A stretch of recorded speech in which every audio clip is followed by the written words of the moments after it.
We are I think maybe one of the only, or like, yeah, one of the only other industries besides a doctor that is that close to a human being. So whether or not you take to me for that 3 hours matters. So having that consult will help decide whether a guest is comfortable with that person or if the stylist is comfortable too, because it works both ways.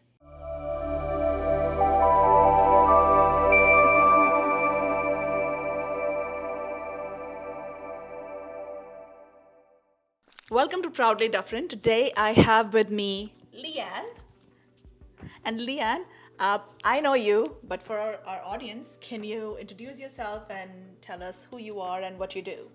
Yeah, so my name's Lianne Mccaferty. I grew up here in Orangeville. I now own a salon here on Broadway called the Hair Lab. And yeah. Why Hair Lab? From how long you've been doing this? So I've been doing hair for 21 years.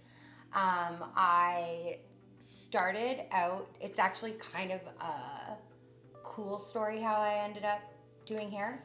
I want that. Yeah, so like I said, grew up here in Orangeville. And if we think back to 20 years ago, Orangeville was half the size. Yeah. And doing hair wasn't what you would call a viable career choice. So you didn't have like the Toronto kind of salons, people that wanted crazy cool hair or like fashion forward were still driving to Brampton, Toronto to get their hair done. And it just never like was on the table of things to go to school for. So I up and went to Humber College for advertising media sales, like a business kind of course, because that's what you did, even though that's not what I like. Could you imagine? Well, you know me. Could you imagine me behind a desk all day? Like No. That would be nuts. No. Yeah, I'd probably be like, I don't know if I'd stay employed, but. So I went down to Toronto and like Etobicoke, the South Campus, and I started on my journey with advertising media sales. And there was lots of stuff involved in it, which it was actually very informative and helps me now to this day, like marketing, promoting, ad sales. But while I was in the city for this 2-year program, I like saw the hair industry out there, and like realized that you can actually make a career of this. So it was about 1 year into the program, I was like, I'm gonna go for it.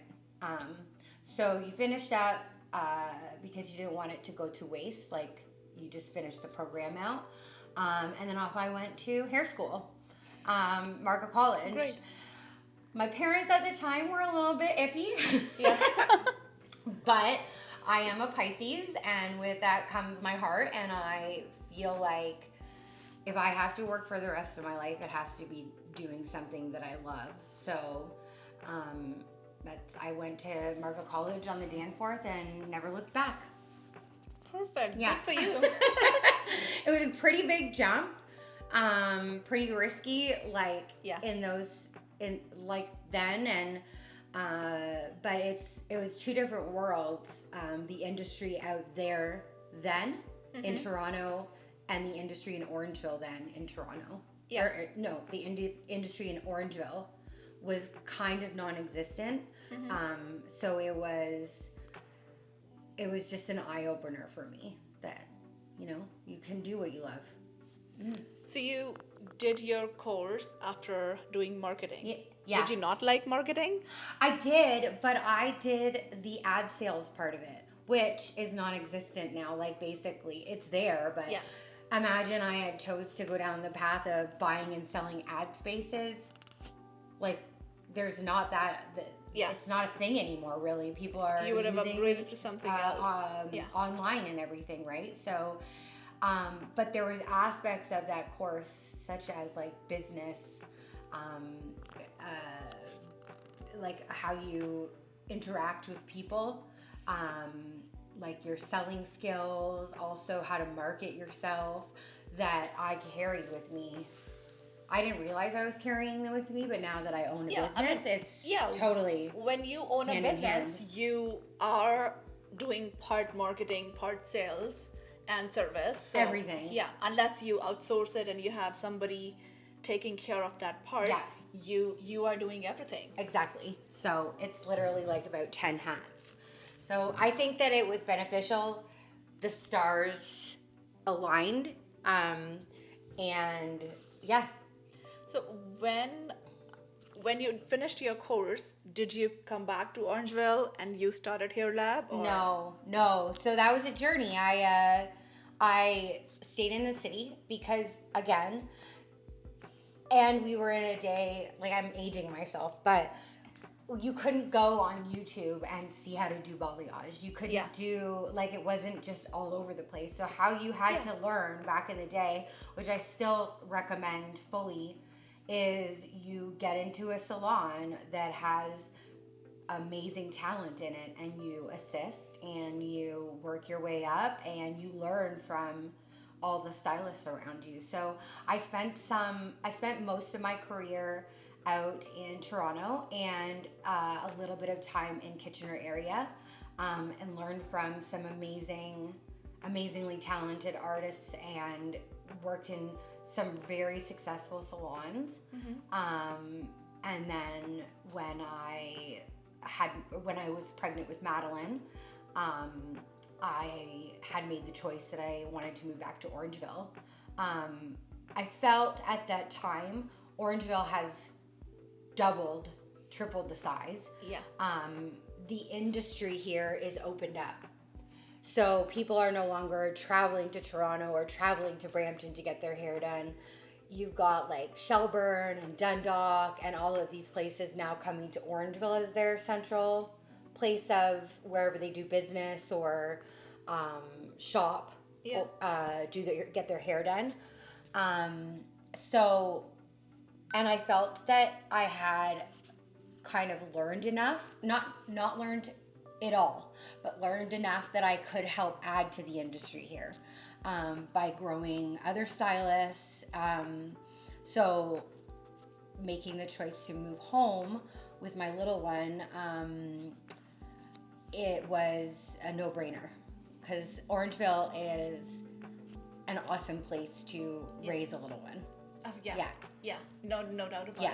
Awesome. Like, I kind of looked around and I said, I think that when we were growing up, you just kind of wanted to, I call it the Toronto stint. You go down, you come back. Yeah. But with the green space around, the parks, the choice of schools, no matter what area in Orangeville you end up in, your kid's gonna go to a pretty awesome school. Yeah.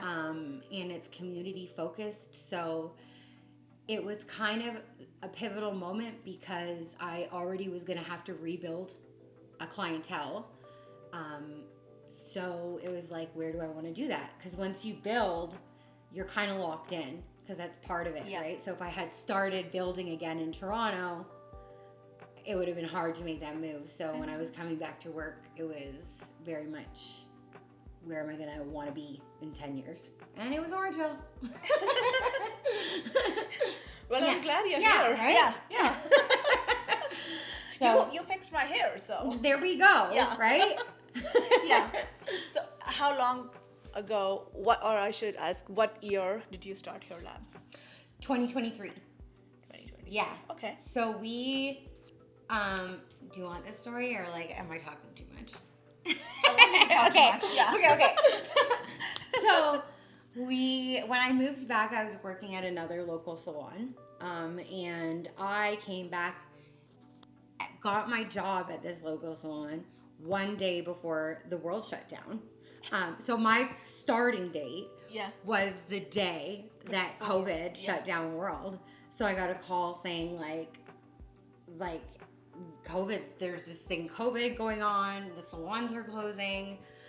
And I'm like, okay. So we waited until the salons were allowed to open for retail and stuff like that. And I ended up actually really doing well in the sense of every single salon or stylist in town here that had some years of experience, they were all booked for months when the salons opened.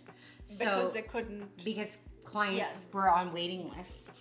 And a lot of the people that had open books were new talent or apprentices.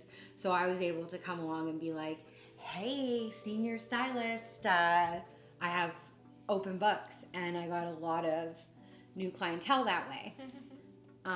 With that came a lot of color corrections, which I had specialized in Toronto as well. But we had a lot of stuff going on over COVID. So the first lockdown, like people, I think they thought we weren't ever coming out of our houses. So they were like doing some crazy stuff with their hair, like trying stuff on YouTube, cutting their bangs with those kids texturizing stuff. So and gray grow out. So a lot of people had started in the lockdowns embracing their grays. So by the time they got to us, they were down to here, and I started taking on color corrections, gray blending, and one of my clients kind of coined the term the hair doctor for me, because I was fixing all this hair. So when I went on my own, the hair doctor needed a lab. So the hair lab came alive. Were you doing all of this in COVID from your home? No, another salon here in town. Okay. Yeah. Okay. Yeah. So that's interesting. So that's how Hair Lab started. Yeah. It was a little bit of a winding path. Yeah. But I think all great you made things. It. Yeah. All things kind of, you just take a leap if you see some opportunity there, right? So. Okay. Taking some leaps. So now what do you do at the Hair Lab? How many people you have working for you? So we've got, hold on here. We've got, I don't want to leave anybody out. Hold on here. You don't want to miss anybody. I don't know. Sarah, Brandy, Selena, myself, right?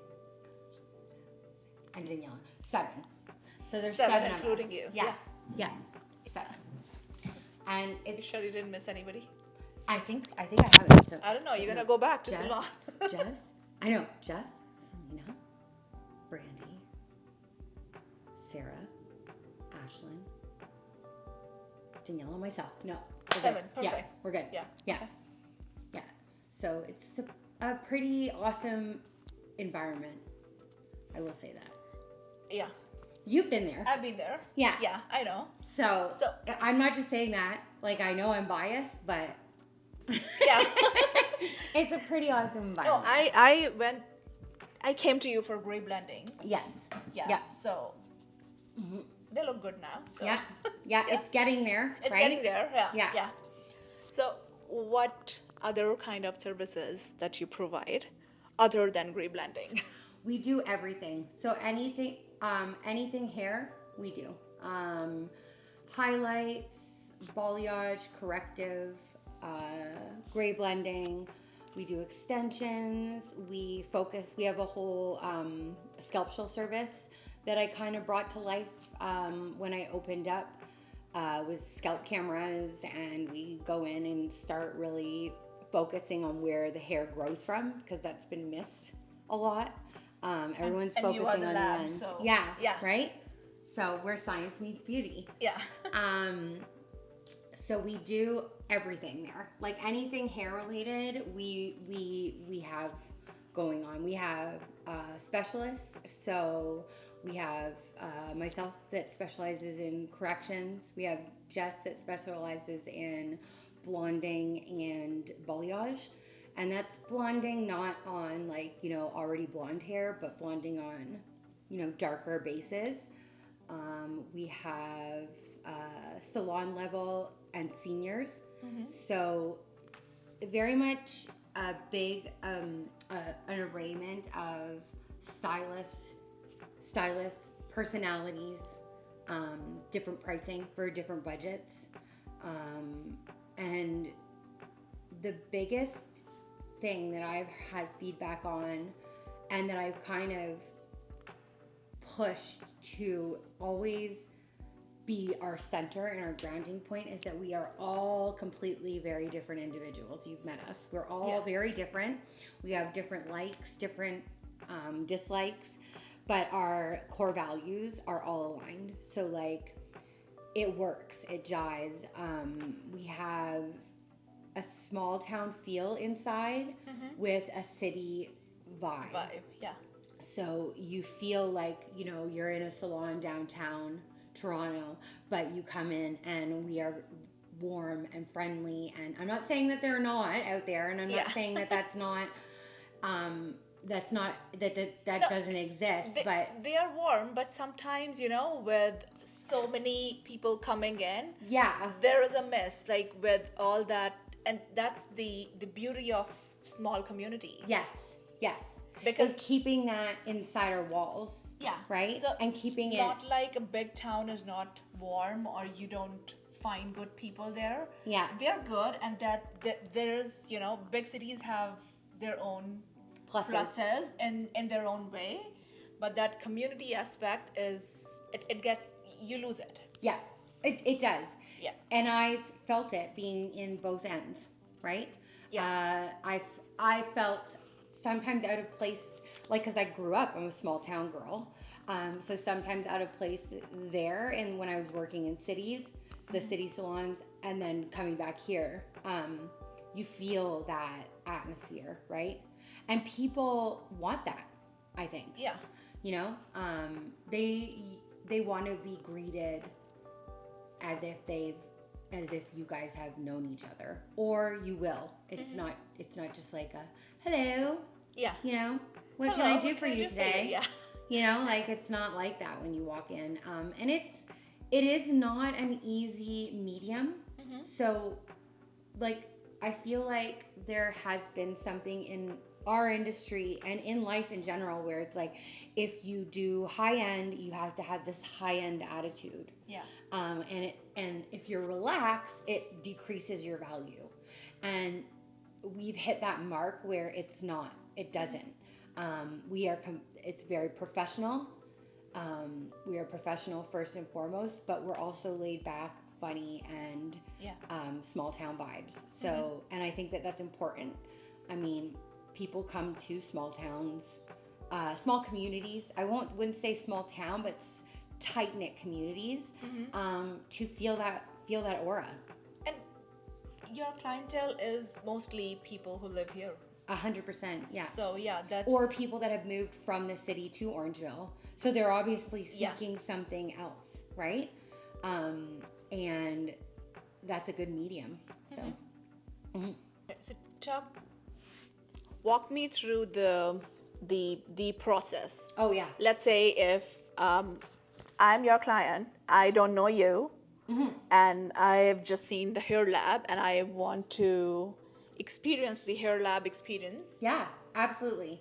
So we have a couple different avenues to get in contact, because everybody's at different stages of comfort levels with online booking. So you can call us, you can fill out a contact information that emails to us, or you can book online. Because I mean, different generations, different people in general are not all comfortable with online booking. Yeah. And it's so important to sometimes have that communication on the phone.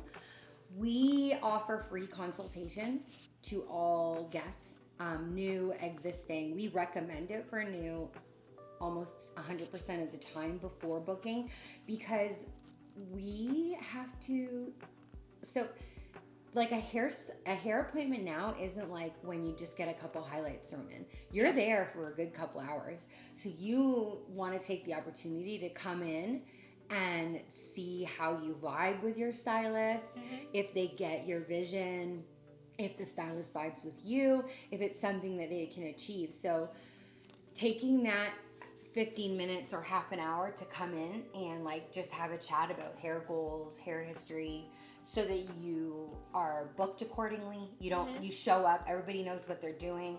You're not walking in and someone's like, oh, I can't do that today. Like, we didn't book enough time. Like, after you've been waiting to have your hair done for like a month, that's terrible. So we go through that process. Our salon has specific steps that we follow basically across the board from beginning to end of your service. I'm not going to get into all of that, but it is down to the small details.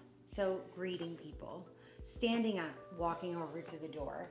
It makes so much of a difference. There's been studies on that, where like somebody elevating themselves, walking over to the door to say hello is so much more impactful than somebody standing back. It's more welcoming. Behind a color bar and saying hello. Same words, but it's just, the act of getting up and acknowledging that person. So I get hung up on small details, but the small details makes the experience. Impact, yeah. And I think that everybody that's in our salon, they all feel the same way.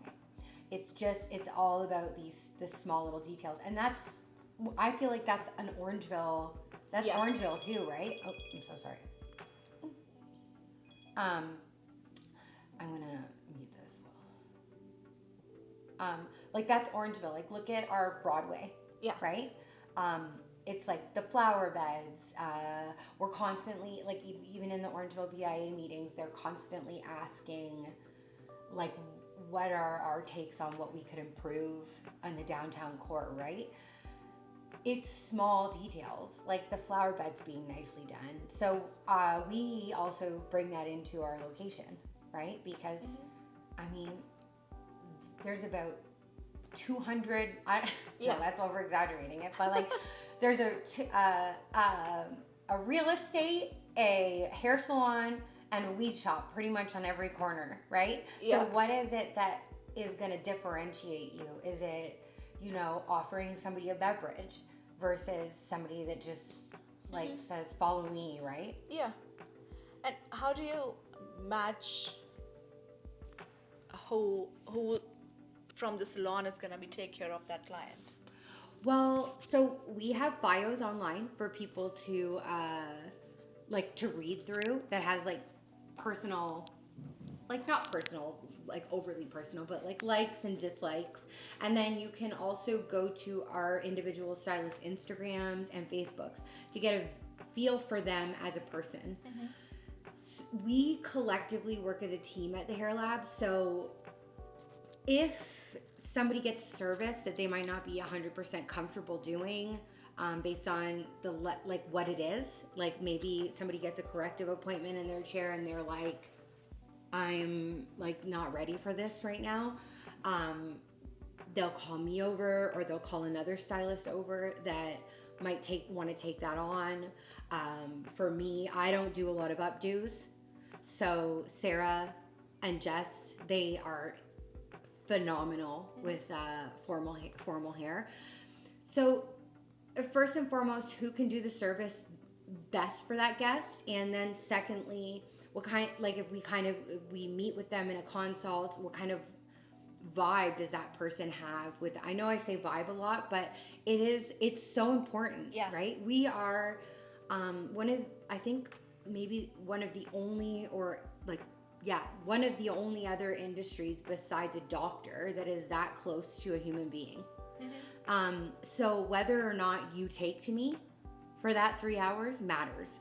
So having that consult will help decide whether a guest is comfortable with that person or if the stylist is comfortable too, because it works both ways. Okay. Yeah. It's important, right? Oh yeah, huge. Yeah. So if I need something done to my hair, let's say I want them to be rainbow. Yeah. And I say I need my hair to be rainbow. And who can do it for me?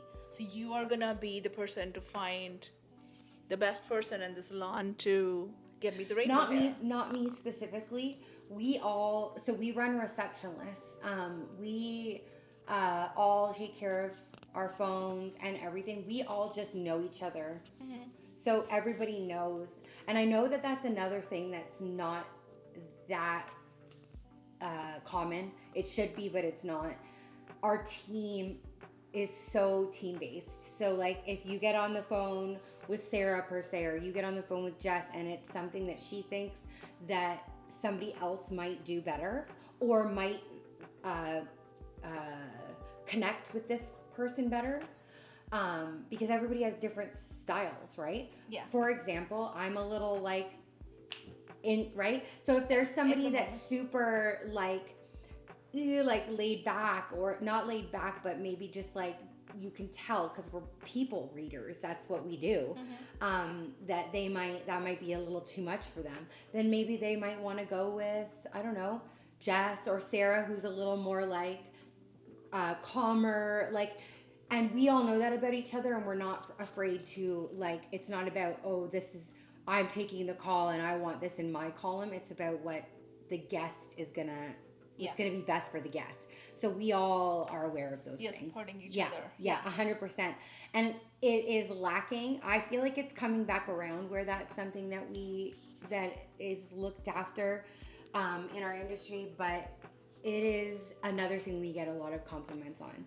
A lot of guest feedback is on the fact that you never feel a way to, if I'm not available that day and you usually see me, but you need to get in because like there's something going on in your life, you don't feel like you can't call the salon and see Brandy. You just know you can. Whereas different places, sometimes you feel like, oh, like I can't do that, like, and then you end up going to a whole nother salon. So it's just the what you put out, right?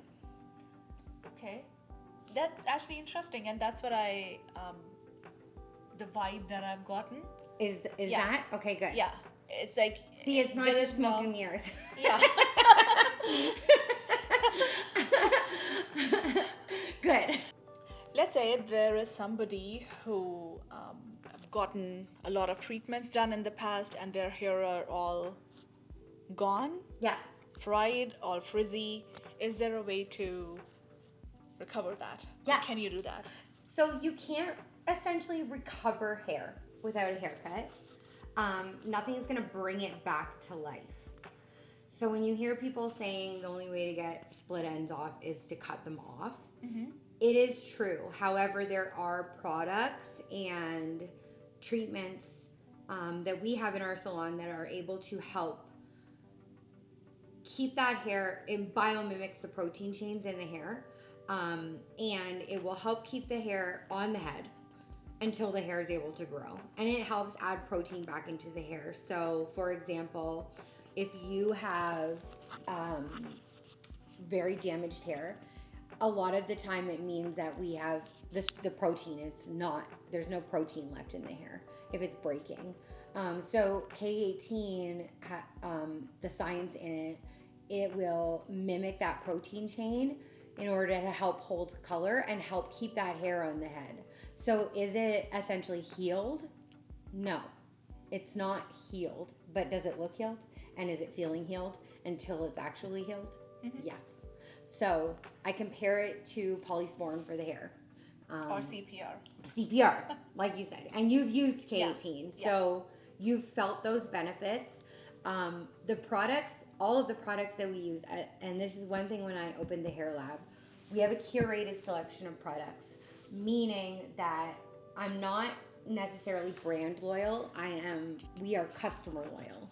So if we carry Goldwell because Goldwell to us is the best color line, we carry K18 because K18 is the best bonder. We carry Oribe because Oribe is the best hair care line.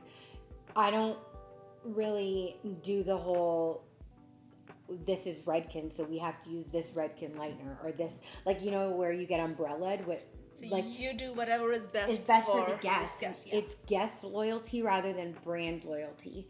And there was a shift in our industry with that. That used to be how it was. And in 2008, like when that recession happened, there was a shift in that where people started becoming like stylists, and salons were forced to, you know, be brand loyal because that's where the dollars were.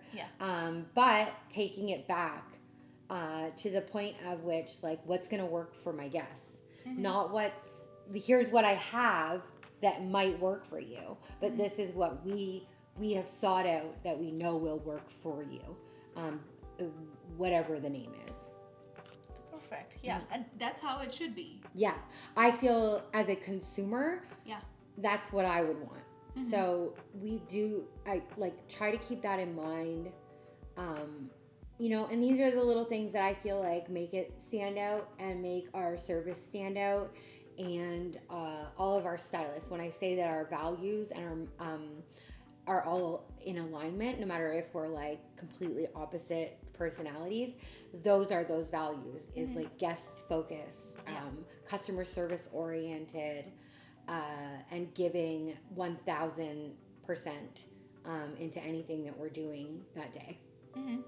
Perfect. Yeah. Okay, so if any of our people, our listeners, they want to come see you, where can they find you? So we are at 71 Broadway, right at Wellington and Broadway. You can't miss us. You'll see the Hair Lab sign, and our beautiful little garden touches out front. It's the details, right? Yeah. And you can go to our website, so www.thehairlab.ca. I'm sure you can like plug the Instagram and all of that on there, so I'm not going to go through that big list. I will add it in the comments, in the description box. Yeah. So, but we always welcome anybody to pop in. We have different spaces in our salon, so we've kept it very open concept. We're not like that hair factory kind of like chair after chair. We have desks for people to bring their laptops and work on. We have free Wi-Fi. It looks like a lab, so. Yeah. So there's space, right? Like a lot of people come to their appointments and they're working. I don't know if their bosses know that they're there working, but they are working, so that's what matters. And we have like a working station where you can park up your laptop with plugs underneath.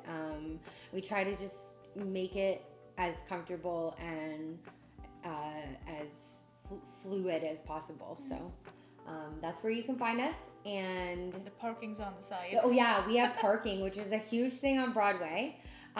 We have designated customer parking, guest parking areas, right at the side that you can access through Dairy Lane off of, is it 3rd Street or 3rd Ave? I think it's 3rd Street. Yeah. The Greystone Street. Yeah. You can access it off of Dairy Lane, and then there's no time limits on it, and it's strictly for the Hair Lab guests. So that is a plus. I can't believe we almost sold that out. See? What I do without you, Priya. You're welcome. Right? Well, perfect. Thank you so much for doing this, and thank you so much for being on the show. Thank you for having me. Is this a hug moment? No? Yeah. Yeah. There. Thank you so much.